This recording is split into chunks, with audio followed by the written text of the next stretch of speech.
अस्सलाम वालेकुम व्यूवर्स। आज हम जो सा है वो चैप्टर नंबर 9 का जो थर्ड लेक्चर है, थर्ड टॉपिक है, उसको डिस्कस करने जा रहे हैं, जो कि है group properties of transition metals. ठीक है, आज के लेक्चर में हम 4 शॉर्ट क्वेश्चन इसमें से देखेंगे और ये एक लॉन्ग क्वेश्चन भी है, और बाकी हम 4 शॉर्ट क्वेश्चन जो उनसे है वो हमने इसमें अंडरस्टैंड करेंगे, इनको समझेंगे और मैं उनके मार्क आपको करवाऊंगा। वीडियो को आपने एंड तक देखना है ताकि जो इसमें से कॉन्सेप्चुअल सवाल आपको बोर्ड के एग्जाम में या पेपर में पूछे जाए, आप इजीली जो है उसको अटेम्प्ट कर सकें। तो बढ़ते हैं टॉपिक की तरफ।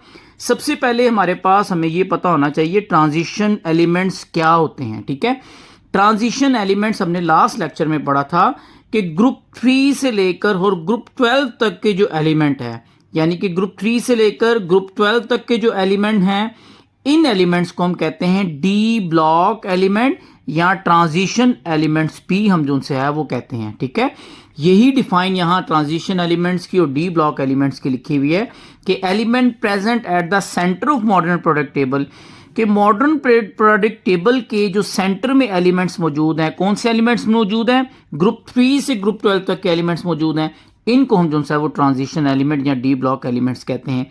ये हमारे पास जो है ना, सबसे पहला शॉर्ट क्वेश्चन हमारा ये है कि डी ब्लॉक एलिमेंट या ट्रांजिशन एलिमेंट्स क्या होते हैं। इनको, इस ट्रांजिशन एलिमेंट्स को हम जो है वो प्रोडक्ट टेबल में देखते हैं। इस प्रोडक्ट टेबल में अगर हम देखें तो ये ग्रुप 3 है। ठीक है, ये ग्रुप 1 है, ये ग्रुप 2 है, ये ग्रुप 3 है। तो ग्रुप 3 से लेकर ये ग्रुप 12 तक के जो एलिमेंट है ना, इन तमाम के तमाम एलिमेंट्स को हम कहते हैं ये हमारे पास डी ब्लॉक एलिमेंट है, या इनको ट्रांजिशन एलिमेंट्स भी हम कहते हैं। ठीक है, तो ये हमने जो सा है वो याद रखना है। अब नेक्स्ट हमारे पास जो सा है वो एक नया शॉर्ट क्वेश्चन शुरू होता है, वो ये है कि ट्रांजिशन मेटल्स की जो सी है वो प्रॉपर्टीज क्या है। ठीक है, आपसे पूछ सकते हैं write down the properties of transition metals. ठीक है, तो उसकी प्रॉपर्टीज यहां से शुरू होती है। इन प्रॉपर्टीज को आप अगर पॉइंट्स की फॉर्म में करेंगे तो आपको जो सा है वो ये याद भी जल्दी हो जाएगी और ये भूलेंगी भी नहीं। ठीक है, तो सबसे पहली प्रॉपर्टीज क्या है, कहता है all transition elements are metals having similar properties. तमाम की तमाम जो ट्रांजिशन एलिमेंट्स है वो मेटल, उनकी केमिकल प्रॉपर्टीज जो सी है वो सिमिलर होती है। ठीक है, ये पहली जो सी है इसकी प्रॉपर्टीज होगी। सेकंड प्रॉपर्टीज क्या है, सेकंड प्रॉपर्टी कहता है transition element are often hard with their higher density. Second properties के जो ट्रांजिशन एलिमेंट्स होते हैं ये हार्ड होते हैं, सख्त होते हैं, इसी वजह से इनकी डेंसिटी क्या होती है वो ज्यादा होती है। ट्रांजिशन एलिमेंट्स में हमारे पास आयरन भी आता है, ठीक है, गोल्ड भी आता है, ये तमाम के तमाम एलिमेंट्स जो हैं वो हैवी होते हैं। ठीक है, थर्ड जो इसकी प्रॉपर्टीज है ट्रांजिशन मेटल्स की वो ये है their melting and boiling point are also high. जब ये हार्ड होते हैं, सख्त होते हैं, डेंसिटी ज्यादा होगी तो डेफिनेटली बात है इनका मेल्टिंग और बॉइलिंग पॉइंट भी ज्यादा होगा। क्यों ज्यादा होगा, ज्यादा टेम्परेचर देना पड़ेगा उसको मेटल को बॉयल करने में। ठीक है, तो ये हमारे पास थर्ड जो सी है वो प्रॉपर्टीज होगी। फोर्थ प्रॉपर्टीज क्या है, कहता है these metal show variable oxidation state. जो हमारे पास ट्रांजिशन मेटल्स हैं वो वेरिएबल मुख्तलिफ ट्रांजिशन स्टेट जो सी है वो शो करते हैं। ठीक है, हम जो सा है वो आयरन की बात करें तो आयरन जो सा है वो F+2 इसकी ऑक्सीडेशन स्टेट भी होती है और आयरन +3 ऑक्सीडेशन भी स्टेट होती है। ठीक है, ये दोनों है तो आयरन ही, लेकिन ये मेटल जो सा है इसकी वेरिएबल ऑक्सीडेशन +2+3 की ऑक्सीडेशन स्टेट के फॉर्म में भी ये पाया जाता है। तो ऐसे ही कहता है कि जो ट्रांजिशन हमारे पास मेटल्स होती हैं इनकी ऑक्सीडेशन स्टेट वेरिएबल होती है, मुख्तलिफ भी होती है। हमारे पास ये तो होगी फोर्थ प्रॉपर्टीज। फिफ्थ प्रॉपर्टीज हमारे पास है, कहता है द कंपाउंड दे फॉर्म, कि जो ट्रांजिशन मेटल कंपाउंड बनाती है वो कलर्ड कंपाउंड बनाते हैं। ठीक है, जैसे कॉपर सल्फेट है उसका डिफरेंट कलर होगा, इसी तरह दूसरी ट्रांजिशन मेटल जो दूसरे एलिमेंट के साथ मिलकर कंपाउंड बनाएगी उसका मुख्तलिफ कलर्ड होगा। ठीक है, वो कलर्ड कंपाउंड देंगे। छठी प्रॉपर्टीज कहता है they are malleable and ductile. Malleable का मतलब होता है कि जो ट्रांजिशन मेटल की प्रॉपर्टीज है कि उनको हम जो है उनकी शीट्स बना सकते हैं प्रेशर अप्लाई करके। ठीक है, तो ये मेलिएबल इसकी प्रॉपर्टीज है। डक्टाइल हम कहते हैं कि हम मेटल को रोल्ड करके जो है उसकी वायर भी बना सकते हैं। तो ये छठी प्रॉपर्टीज है ट्रांजिशन मेटल की कि हम इसको मेलिएबल भी है और ये डक्टाइल भी है। ठीक है, तो आपने ये 6 प्रॉपर्टीज को पॉइंट्स की फॉर्म में याद करेंगे, आपको जो है वो देर पा तक याद रहेगी। अब नेक्स्ट हमारे पास यहाँ कहता है कि जो ट्रांजिशन मेटल्स हैं या ट्रांजिशन मेटल्स के जो कंपाउंड है, जैसे वेनाडियम पेंटाऑक्साइड है हमारे पास, ये एक्ट एज अ कैटालिस्ट भी करता है बहुत से केमिकल रिएक्शन में। ठीक है, यानी कि ट्रांजिशन मेटल्स की ये खसूसियात है कि वो एक्ट एज अ कैटालिस्ट भी करती है। कैटालिस्ट हम कहते हैं कि ऐसे सब्सटेंस जो रिएक्शन को क्या करते हैं, स्पीड अप करते हैं। ठीक है, तो ये transition metal as a catalyst के तौर पर भी बहुत सी ट्रांजिशन मेटल जो है वो यूज होती है। जैसे एक ट्रांजिशन मेटल वेनाडियम पेंटाऑक्साइड है, ये भी हम जो है वो कॉन्टैक्ट प्रोसेस में इस्तेमाल करते हैं सल्फ्यूरिक एसिड की प्रिपरेशन में। ठीक है, तो ये वेनाडियम पेंटाऑक्साइड जो है ये एक्ट एज अ कैटालिस्ट करती है। अब जो ट्रांजिशन मेटल या उसके कंपाउंड है वो कैसे एक्ट एज अ कैटालिस्ट करते हैं, तो ये सारा उसके बारे में लिखा है। कहता है metal often absorb other substance on their surface and activate them in this process. कि जो मेटल है वो क्या करती है कि वो जो दूसरे सब्सटेंस होते हैं रिएक्टेंट को अपनी सरफेस के ऊपर जो है वो अटैच करती है और उस रिएक्टेंट को एक्टिवेट करती है उस प्रोसेस में। ठीक है, जैसे हमारे पास यहाँ एक एग्जांपल दी हुई है आयरन। आयरन एक ट्रांजिशन मेटल है। ठीक है, is use as a catalyst is one of the most important industrial reaction which give ammonia. ठीक है, एक इंडस्ट्रियल प्रोसेस है हबर प्रोसेस, इसमें हम अमोनिया को प्रिपेयर करते हैं। ठीक है, अब इसमें जो इस प्रोसेस में हम क्या करते हैं कि हम जो है नाइट्रोजन गैस लेते हैं जो हमारे एटमॉस्फेयर में मौजूद है 78%। इसी के साथ हम उसका रिएक्शन करवाते हैं हाइड्रोजन गैस के साथ। 1 वॉल्यूम नाइट्रोजन लेंगे, 3 वॉल्यूम जो है वो हाइड्रोजन गैस लेंगे।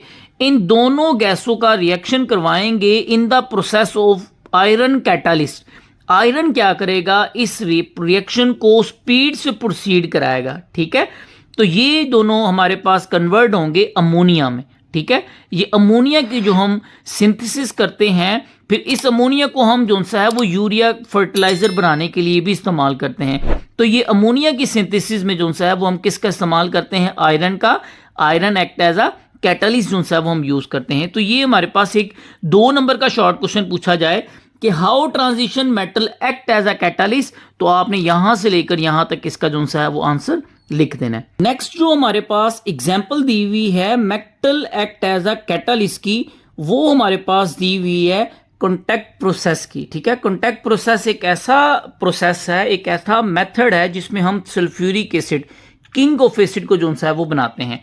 अब इसमें हम क्या करते हैं, इसमें हम एक जो है वो प्लाटिनम एक मेटल है जिसको एक्ट एज अ कैटलिस्ट के तौर पर हम इस्तेमाल कर सकते हैं। ठीक है, यही चीज लिखी है। कहता है platinum was originally use as a catalyst in contact process for the manufacturing of sulphuric acid. हम प्लाटिनम को एज अ कैटलिस्ट इस्तेमाल करते हैं कॉन्टैक्ट प्रोसेस में, जिसमें हम किसकी मैन्युफैक्चरिंग, किसको तैयार करते हैं, सल्फ्यूरिक एसिड को तैयार करते हैं। अब यहाँ प्लाटिनम जो सा है एक एक्सपेंसिव मेटल है। ठीक है, तो इस वजह से कहता है जो एक्सपेंसिव कैटलिस्ट है प्लाटिनम, और इसके अलावा जो हम प्लाटिनम का इस्तेमाल करते हैं वो इनएक्टिव हो जाती है। क्यों? क्योंकि जो सैंपल हम इस्तेमाल करते हैं, जो रिएक्टेंट हम इस्तेमाल करते हैं, उसके अंदर आर्सेनिक की इम्प्योरिटी मौजूद होती है। ठीक है, यानी कि ये जो सल्फर डाइऑक्साइड का हम रिएक्शन कराते हैं ऑक्सीजन के साथ और वो सल्फर ट्राइऑक्साइड जो बनता है, अब हम ये सल्फर को जब हम लेते हैं तो इसके अंदर जो है वो कोई आर्सेनिक इम्प्योरिटीज अगर मौजूद है तो वो क्या करेगी, वो उस प्लाटिनम को जो है इनएक्टिव कर देगी और ये रिएक्शन वो कैटालिस्ट जो है वो ज़ाया हो जाएगा। ठीक है, तो प्लाटिनम एक महंगा कैटालिस्ट, एक महंगी मेटल है, धात है, तो इस वजह से हम इसके अल्टरनेट सस्ती जो सी है वो मेटल का कंपाउंड लेते हैं जो हमारे पास है वेनाडियम पेंटाऑक्साइड। इसको हम प्रेफर करते हैं एज अ कैटलिस्ट के तौर पे, चूंकि ये थोड़ी सी उससे चीप है, सस्ती है, तो हम इसको जो है वो सल्फ्यूरिक एसिड की जो प्रिपरेशन में, मैन्युफैक्चरिंग में जो है वो यूज़ करते हैं। ठीक है, होगा क्या कि सल्फर डाइऑक्साइड है, ये हम इसको ऑक्सीजन के साथ रिएक्ट करवाएंगे, सल्फर ट्राइऑक्साइड बनेगी in the presence of metal compound catalyst. फिर ये सल्फर ट्राइऑक्साइड वाटर के साथ रिएक्ट करके क्या बनाएगी, सल्फ्यूरिक एसिड, ठीक है, जो कि है हमारे पास किंग ऑफ एसिड। तो ये हमारे पास सेकंड जोन सी है वो एग्जांपल थी। इस पैराग्राफ में यही चीज बयान हुई है कि प्लाटिनम हमारे पास एक कैटालिस्ट है जिसको हम कॉन्टैक्ट प्रोसेस में इस्तेमाल करते हैं सल्फ्यूरिक एसिड की मैन्युफैक्चरिंग के लिए, लेकिन जो प्लाटिनम है वो क्या है, एक्सपेंसिव कैटालिस्ट है। इसीलिए एक तो ये वजह है कि ये एक्सपेंसिव कैटालिस्ट है। सेकंड नंबर पे जो हम सल्फर डाइऑक्साइड रिएक्टेंट इस्तेमाल करते हैं इस रिएक्शन में, इसके अंदर अगर आर्सेनिक की इम्प्योरिटीज मौजूद है तो वो प्लाटिनम कैटालिस्ट को इनएक्टिव कर देती है, जिससे वो ज़ाया हो जाता है। तो ये एक्सपेंसिव है, अगर ये ज़ाया होगा तो उस रिएक्शन की कॉस्ट हमारे पास ज़्यादा पड़ेगी। इस वजह से हम जो है वो नाडियम पेंटाऑक्साइड एक कंपाउंड इस्तेमाल करते हैं मेटल का, प्रेफर करते हैं वो एज अ कैटालिस्ट हम इस रिएक्शन में इस्तेमाल करें।